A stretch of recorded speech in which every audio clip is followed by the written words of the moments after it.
लिखती हूँ। y is equal to A X square plus B X plus C, ये quadratic polynomial है।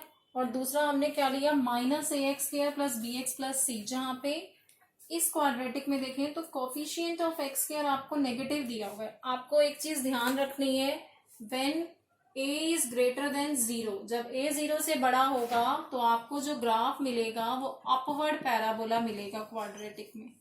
ठीक है, कैसा मिलेगा, अपवर्ड पैराबोला। और a जब आपका लेस देन 0 होगा तो क्या मिलेगा आपको, डाउनवर्ड पैराबोला मिलेगा। क्लियर। अब ये जो क्वाड्रेटिक है, दोनों ही ग्राफ जो हैं ये क्या है, ये जीरोज हैं इस पॉलिनोमियल के। ठीक है, ये जीरोज है। और आपको ध्यान हो तो आप जीरोज क्या लेते हैं, किसी भी क्वाड्रेटिक के अल्फा और बीटा लेते हैं। ये अगर अल्फा है तो ये क्या है, बीटा। ठीक है। और आप किसी क्वाड्रेटिक के जो जीरोज हैं वो फाइंड कैसे करते हैं, आप उसको जीरो के इक्वल पुट करते हैं। मान लीजिए आपको इस तरीके से कुछ गिवन है, ऐसा कुछ गिवन है, तो क्या करेंगे आप इसके, ये आपका क्वाड्रेटिक है जो एफ एक्स दिया हुआ था, आपने इसको जीरो पुट करते हैं, हम जीरो के इक्वल रखते हैं ना, तभी आप x की वैल्यू फाइंड करते हैं। जब तक ये पॉलिनोमियल आपको इस फॉर्म में दिया जाता है, x square minus 5x plus 4, ये क्या है, आपको एक एल्जेब्रिक एक्सप्रेशन दिया हुआ है। और F x is nothing else, आपका क्या है, y है। और y को जब मैं जीरो पुट कर दूंगी यहाँ पर, तो ये हमारा क्या बन जाता है, इक्वेशन बन जाती है। जब हम इसको इक्वल टू 0 रखते हैं, इक्वेशन बन जाती है। आप इसको ब्रेक करते हैं, x square minus 4x minus x plus 4 middle term splitting method से, और इस तरीके से आप यहाँ पर x की वैल्यू फाइंड करते हैं। आपको जो भी जीरो मिलते हैं वो अल्फा और बीटा कहलाते हैं। ठीक है। और उनका जो सम है, जीरोस का जो सम है, ये फॉर्मूला आप पढ़ चुके हैं, alpha plus beta is equal to minus B upon A. और जिन्होंने नहीं पढ़ा है तो वो सुन लीजिए कि sum of the zeros minus B upon A, और अगर प्रोडक्ट ऑफ दी जीरोस देखे तो हम सी अपॉन ए। ये फॉर्मूला होता है कि किसी भी क्वाड्रेटिक के अंदर अगर दो जीरोज हैं, उनका सम क्या होगा, माइनस बी अपॉन ए, और उनका प्रोडक्ट बी क्या है, कोफिशिएंट ऑफ एक्स, ए क्या है, कोफिशिएंट ऑफ एक्स के है, और उनका प्रोडक्ट क्या होगा, सी अपॉन ए। सी यहाँ पर आपको कांस्टेंट गिवन होता है, ए क्या है, कोफिशिएंट ऑफ एक्स के। यहाँ पे जो भी एक्स की वैल्यू आती है, एक्स माइनस 4 माइनस 1 कॉमन लेंगे, एक्स माइनस 4, एक आया एक्स इज इक्वल टू 1 और एक आया x is equal to 4। x minus 4 common लोगे, फिर x माइनस 1 लोगे और इक्वल टू 0 रखोगे, तो ये दो जीरोज आपको मिलेंगे। ठीक है, ये आपका अल्फा हो गया 1 और 4 आपका बीटा हो गया। अब उस केस में जो ग्राफ है वो आपका इस तरफ बन जाएगा, 1 और 4 मिल रहे हैं, दोनों ही पॉजिटिव साइड आ रही है। ठीक है, ये तो थी इसकी बात। ये हमने जनरली एक ग्राफ कंसीडर किया था जिसमें मैं आपको बता रही थी अल्फा प्लस बीटा आपका माइनस बी अपॉन ए होता है और अल्फा बीटा आपका सी अपॉन ए आता है। जब आपके ये फैक्टर्स ना बन रहे हो, कोई ऐसी क्वाड्रेटिक दे दी जाए जिसका मिडल टर्म स्प्लिटिंग मेथड से आप नहीं फाइंड कर पाते हो, ठीक है, इस तरीके से नहीं सॉल्व होता है, तो उसके लिए आप क्या कंसीडर करते हो, वैल्यू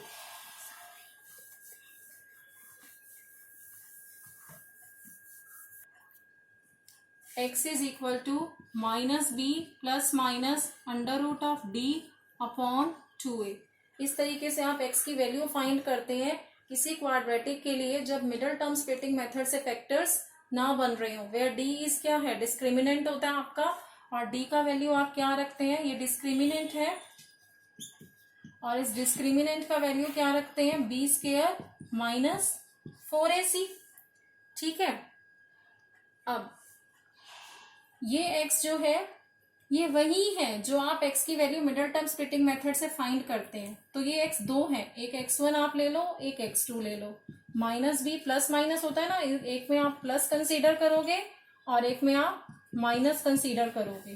क्लियर, इसको आप क्या पुट कर सकते हो, अल्फा, जीरोज ही तो है ये x1, तो इसको मैंने अल्फा कंसीडर किया और इसको क्या कंसीडर किया, बीटा। अल्फा मेरा ये हो गया और बीटा मेरा ये हो गया। अगर मैं अल्फा प्लस बीटा लिखती हूँ, इन दोनों का मैं सम कर लेती हूँ, ये दो जीरोज है मेरे पास, इनका मैं सम करती हूँ तो मुझे क्या मिलता है, alpha plus beta minus B plus root D, sum करेंगे तो minus B minus root D upon 2a, ये प्लस में और ये माइनस में कैंसिल होके क्या मिला मुझे, माइनस 2b अपॉन 2a, क्या मिला, माइनस b अपॉन a। ठीक है, अगर हम ध्यान दें तो इस पैराबोला में ये अल्फा है, ये बीटा है, और जो पैराबोला की वर्टेक्स बोली जाती है, वर्टेक्स किसे कहते हैं पैराबोला का, थोड़ा सा आपको कॉम्प्लिकेटेड जरूर लग रहा होगा, लेकिन एक बार जब ये चीजें समझ लेंगे तो काफी सारे क्वेश्चंस आप क्लियर कर पाएंगे। ध्यान से सुनते जाइए कि पैराबोला में जो वर्टेक्स है वो क्या है। देखिए, जहां से ये पैराबोला डिक्रीज हो रहा है और जिस पॉइंट पे ये चेंज होना शुरू हो जाता है, डिक्रीज से फिर इंक्रीजिंग की तरफ बढ़ रहे हैं, वो पॉइंट क्या कहलाता है, वर्टेक्स। और दूसरी वर्ड्स में मैं बोलूं तो ये अल्फा है, एक पॉइंट पे यहाँ कट किया, एक पे यहाँ कट किया, जहां ये आपका जो कर्व है जब चेंज होने लग जाएगा वो वर्टेक्स ऑफ द पैराबोला बोली जाती है। और अगर मैं इस पॉइंट को ध्यान दूं तो ये मिड पॉइंट होता है अल्फा और बीटा का, ये पॉइंट जो होता है वो अल्फा प्लस बीटा बाय 2 होता है। ठीक है, मिड पॉइंट है। और अल्फा प्लस बीटा बाय 2 जब मैं करूंगी, अल्फा प्लस बीटा की वैल्यू मेरे पास माइनस बी अपॉन ए आई है, तो अल्फा प्लस बीटा अपॉन 2 कर दूं, क्या मिल जाएगा, माइनस बी अपॉन 2a। इसका मतलब जो ये पॉइंट है इसका एक्स कोऑर्डिनेट अगर मैं देखूं ये वाला, तो ये क्या है, माइनस बी अपॉन 2a। इस पॉइंट का एक्स कोऑर्डिनेट है मेरे पास minus B upon 2a। Clear. और इस माइनस बी अपॉन 2a को जब मैं पुट करूंगी,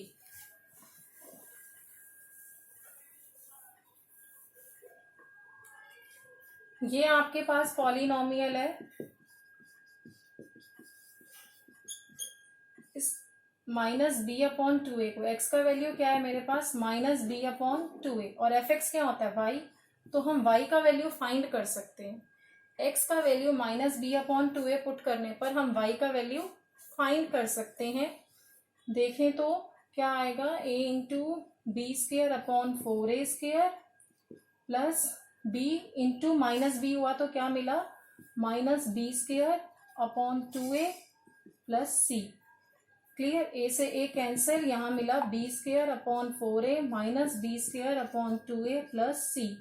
एलसीएम लिया तो बी स्केयर, यहाँ बी स्केयर, यहाँ मिला मुझे minus 2b square plus 4ac, मुझे मिला यहाँ minus b square plus 4ac upon 4a। अगर मैं माइनस कॉमन ले लूं, माइनस कॉमन ले लूं तो मुझे y पॉइंट क्या मिल गया, minus of b square minus 4ac upon 4a। ये जो है यहाँ का जो y कोऑर्डिनेट है वो मुझे क्या मिला, y जो पॉइंट है, x तो मेरे पास क्या था, माइनस बी अपॉन 2a, इस पॉइंट पे मुझे y क्या मिला, यहाँ लिखूं, y मुझे मिला इस पॉइंट पर, माइनस कॉमन ले, b square minus 4ac upon 4a। ठीक है, और अगर ध्यान दें तो बी स्केयर माइनस 4ac क्या होता है, d, B square minus 4ac क्या होता है, d, तो इसका जो y कोऑर्डिनेट है वो क्या मिला, minus of d upon 4a, minus d upon 4a। इसी का जो इस पॉइंट का y कोऑर्डिनेट मिला मुझे माइनस d अपॉन 4a।